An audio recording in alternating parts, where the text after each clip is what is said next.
Hello, everyone. It's me again, recording this on a Sunday, the 23rd of August of the year 2026. It's 8:49 in the morning, and you'll probably see this on Friday, the 28th. Uh, just a real quick, unscripted video that I want to do, because I figured. Uh, I've tried a little interesting experiment, and maybe perhaps you'd want to hear about it. Uh, so, considering that basically my my last endeavor was essentially reviewing 7 films over the course of 7 days, and how I was pretty much knackered by the end of it, I thought I may as well try and talk about 4 films in one day because obviously I am going to be reviewing this 4 feature films box set put out by Universal, uh, containing 4 epic adventures. And these films are King Kong, the Peter Jackson King Kong, The Mummy, The Scorpion King, and Van Helsing. Now, the reason why I have this particular box set is because, you know, back around the time this came out, I think it was around 2012, I had bought this set primarily because of Kong, because I didn't necessarily have a copy of it back then, and at the time it was, a film that I was very much interested in and wanted to see it in its entirety. Of course, I wouldn't end up seeing it in its entirety until later, and when I finally got the extended edition and what have you for my 14th birthday. But nevertheless, I bought this set primarily just to see Kong, and the other 3 films I just kind of disregarded, uh, and just packed away someplace. I don't even know where they where they're at right now. I know I put them in a Punky Brewster set, essentially on top of the actual discs, and that is lost to the ether of the house because so much stuff has moved around in the intervening years to where I basically lost all those discs and such, and really haven't necessarily watched those films. And so I thought, uh, this set was only $5 on eBay. You know, why not revisit it? Actually, take the time to watch all 4 of these films, rewatch Kong, and actually watch these other ones here, and really just give you my general opinion, and hopefully maybe try to see if indeed Kong still remains the best film in this set. Because at the time, obviously, Kong was the only film in this set for me, and you know, hopefully, maybe, I don't know, my opinion would change. I'm not sure, but anyway, let's get into it. So, as I said, I took a couple of weeks to watch all of these films and essentially watch them back to back. And for some reason, this set, I don't know why this is, but uh, for some reason, it doesn't list them chronologically, because Kong is the latest one that came out in 2005. The Mummy came out in 2000, not 2000, in 1999. The Scorpion King, I think 2002 or 1 or one of those. And Van Helsing, 2004. Uh, so I'm going to be talking about them not as they were packed in this set, but as they had been released uh, originally, to where, it would just make a lot more sense, I think, to you. So, I think there's also some other sets that Universal put out, like 4 feature films in different genres. If I see them around, maybe I will pick them up at like rummage sales or something like that. But we're going to be talking about this one today, the Four Epic Adventures set. So, let's first talk about The Mummy from 1999. And I'm not going to really talk too much about the plots of these films. You can basically watch them for yourself if you really want to see what they're about. I'm not going to spoil them like I did with those other movies, which I won't name. Uh, I'll just, talk about them generally, my impressions of all of these. So, The Mummy, I don't believe I actually saw all the way through before until now. I know one of my cousins, essentially when he was growing up, and uh, he would commute with his mother and such from place to place. This was the film that would be in the DVD player in the car and that he would watch endlessly. So there was sort of a warm spot that he had for this film that he cultivated in his heart. And, you know, I knew virtually nothing about it apart from, the fact that Brendan Fraser was in it. And it's essentially the film that started his career. He'd only done a couple other things before then, but really, this is the one that sort of uh, soared him into stardom. And, essentially was basically kind of like a remake of the original Mummy from the 30s. And I'll talk about my opinions of the 30s Universal monster films uh, towards the end of this review. But that's really all I knew about it, and it was kind of supposed to be like a horror film. Well, not horror, but horror adventure, whatever it was. So I really didn't know what to expect watching it. And so I did watch it, and um, I remember watching $10 Slimer's review of this on their defunct movie review channel, Half Dog Productions. And at the time, I didn't really know what to think because I had not seen it in several years, the review itself. I just saw it recently, and essentially, they said it was a fun movie and what have you, and probably the best mummy movie in existence.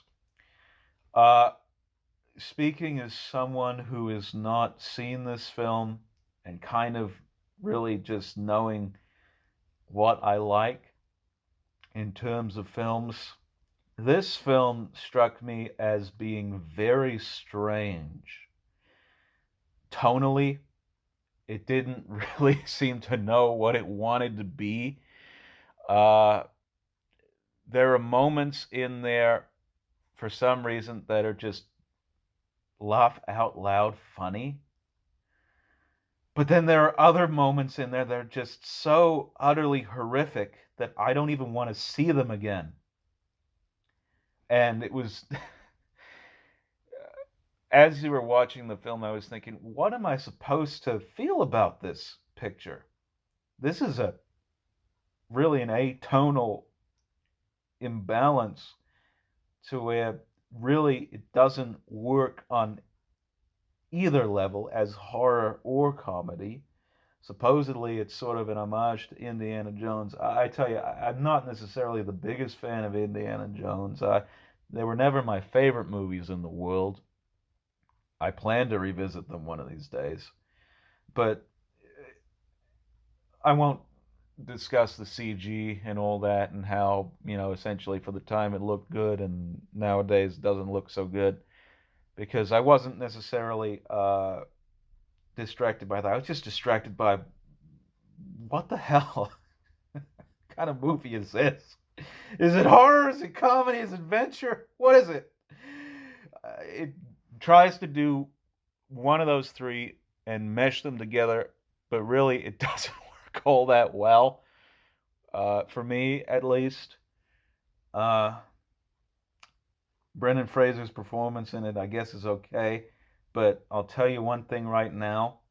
I would easily watch Journey to the Center of the Earth over this movie because dinosaurs and also, that generally actually has a more measured tone than this film. And really, the more distance you have from this film, the worse it becomes in your mind, to where really, at the end of the day, I didn't like it very much at all, and doubt that I'll revisit it at any time. In the moment, it was perplexing, and in the immediate aftermath, it's even more perplexing. So, personally, for me, I wouldn't recommend it to any of you. The Scorpion King is the next one from 2002 or 3 or whenever it was, 2001 it says on this box here. Probably 2002. I don't know exactly when it came out, but whatever. Uh, which is essentially like the vehicle for Dwayne The Rock Johnson. And it's, I believe, a prequel to The Mummy Returns, which after I saw The Mummy, I don't have any interest in seeing The Mummy Returns. But I actually saw this movie before, about 2 or 3 years ago, with that same cousin who had liked The Mummy so much. And, back then, I thought it was okay, sort of a neat little adventure type thing, sort of like Conan the Barbarian, but not quite. I have not seen Conan, honestly, or read Conan, so I don't have any room to talk here. But, you know, back then I thought it was okay, and watching it again, it's just okay. I personally don't think I'll revisit it. I'd say that Race to Witch Mountain is a better movie than this, not just because I saw it recently for the first time, but there's another reason why I actually like that film. It's actually a personal reason why. I won't disclose it here, but it's a way better movie than this here. And really,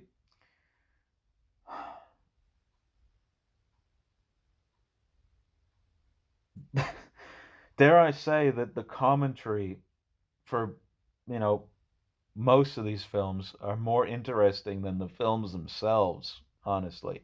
I mean, if you have absolutely nothing to do and you just want to kill an hour and a half, it's a fine movie.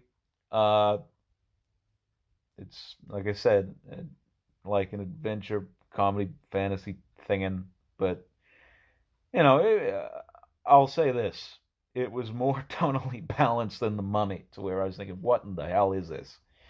But, generally speaking, I don't want to say it's forgettable, but, it's just a film you'd watch one time and you think, that was an all right movie, sort of.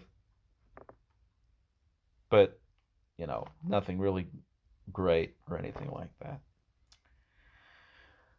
Van Helsing, from 2000, I think 4 or 3, one of these years. This film, uh, actually, of these films, notoriously is the one that's, I suppose, hated the most, just by really anyone, be it critics or audience or whatever it is. Primarily because it's sort of like an amalgam of all aspects of horror and such, sort of mashed together into this one movie, and essentially made kind of a confused, sort of overindulgent thing, to where, what even is this?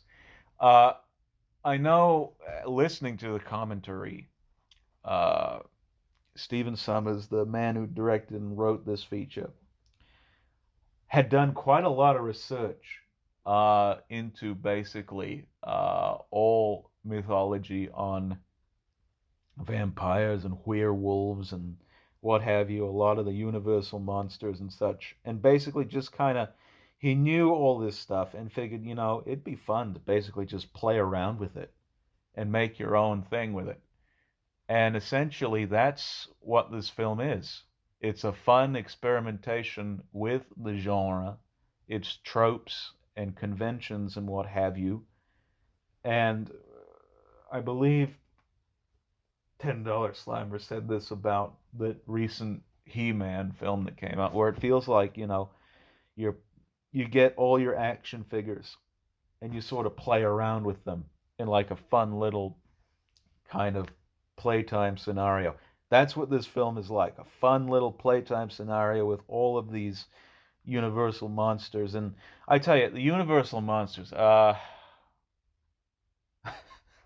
I'll be honest with you, I would rather read the original source material upon which those movies are based than see the actual movies, particularly Dracula and Frankenstein, because my God, after at least half reading the novel by Mary Shelley, I want to burn every copy of the Karloff films, because goodness me, all the depth of the monster is completely stripped from the monster, and you're thinking, what the hell is this?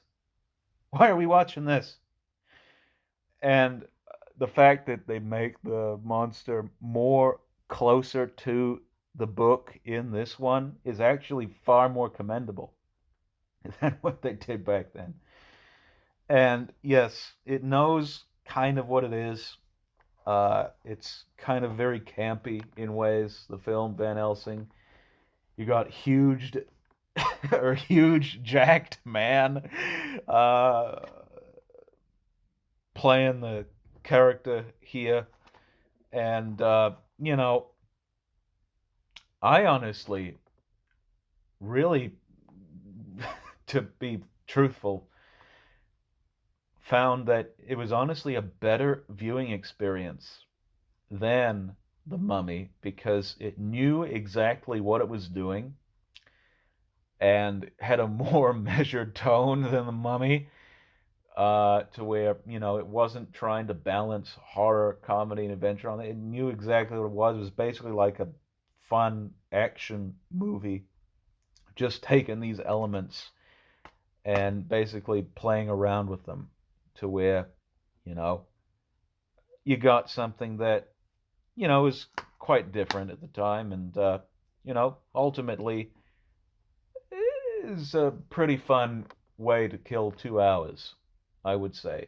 Uh, would I call the film underrated? I'm not sure because, like I said, I enjoyed the film a lot as a fun time waster type of thing. Um, but I don't know. Uh, Having seen it 3 times because there's like 2 commentary tracks on it. Uh, I'd say it's worth reconsidering, honestly, and maybe you'll have some fun with it as I have, and I don't know, maybe find something in it that you didn't see before. So now we get to the final film in this set, or the first one, depending on whether you're looking at it to how it's packaged, or whether you're looking at it, how when these films are released, or what have you. Uh, King Kong.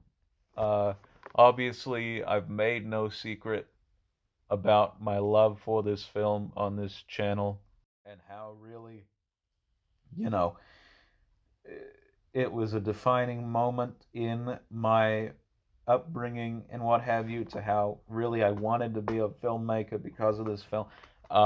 And really, because of the exhaustive uh, supplemental material for this film, it made me feel that, a man like me could really actually do this and hopefully make a somewhat decent product, uh, having no experience in the field.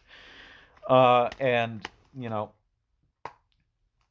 I'm not going to say too much about the film itself because I actually want to speak at length on it, and perhaps with even a better setup than this. My setup's still quite broken in some ways, I'm still somewhat deficient in that area, and I want to put a bit more work into that video than I have been doing. to where it actually is something that I'm proud of. But yeah, I'm going to say right now that Kong is still the king, and this is indeed still the best film of this set.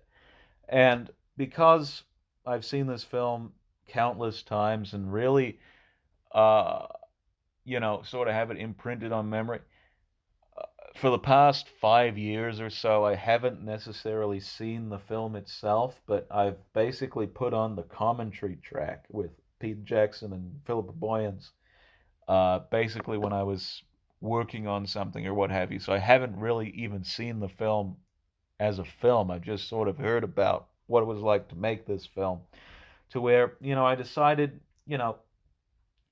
with this particular viewing, I'd do something a bit different. Instead of just, sitting through it for 3 hours, which, is very easy for me to do because I don't have a life. But I thought I may as well try something a little bit different and watch, because this is a theatrical version, 3 hours and 8 minutes long, about 8 of those are credits.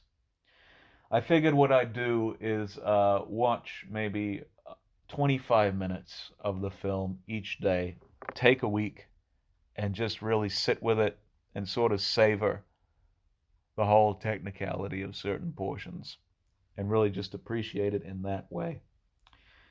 Because 3 hours, it is a long time for really any film, especially about a giant gorilla.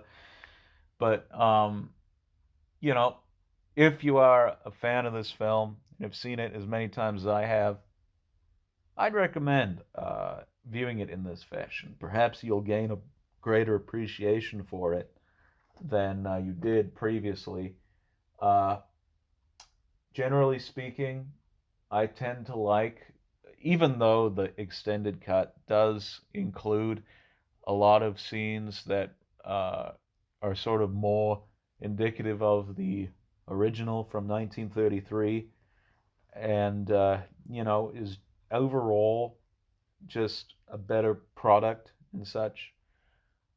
I do prefer the theatrical version because it is shorter and honestly kind of plays a bit better than the extended cut, because the extended cut, they sort of like reuse tracks of music and lines of dialogue that were played either earlier or later in the film, and insert those either earlier or later in the film, to where you're thinking, okay, this is kind of strange. It's a bit weird here. Why would he be saying this one moment and then again like 10 minutes later? And it just plays a lot better in my eyes, the theatrical version. It's, of course, the film is not a chore to get through because, uh, back when I first saw it, it was because, I was impatient as a 12-year-old and just wanted to see dinosaurs and apes and what have you. But, you know, yes, I will say that Kong is still the king. It is probably the best film in this set, and really, I kind of just. Do I regret purchasing this set? No, because it was only $5 on eBay, and I got to form a genuine opinion on these films, at least the first three, and got to validate that yes, indeed, Kong is still the best one in this set. But at the same time, really, I wouldn't want to own any of these other three films. Maybe Van Helsing, I don't know, individually. So yes, this is sort of an economical type of a purchase, to where you can own all four of these films uh, for very little money. And if you want to refer to them again, you can. But, make up your own mind as to how you would use your money in that regard. And, this isn't necessarily a recommendation. This is just kind of a I don't know, little thought experiment to try and reconcile how I feel about these films. If I disappointed you in some way to where you're thinking you should love The Mummy, or you should hate Van Helsing, or you should maybe grow up and come to appreciate other films than King Kong, let me know in the comments down below. And that's pretty much it. Whether I'd pick up any more of these 4 feature film box sets, I don't know. I mean, if I see them around, like I said, I'll pick them up. But, you know, I finally basically have given my thoughts on these films, and I thought, you know, why not? This is kind of a filler video, honestly. 2 filler videos in 1 year. That's odd, but, you know, why not? Thank you for watching. I'm going to go ahead and get ready because my family and I are going to go to some more rummage sales and hopefully maybe even find more of these sets. I don't know. And we'll see you whenever, I guess, for just other nonsense. So thank you for watching and cheers.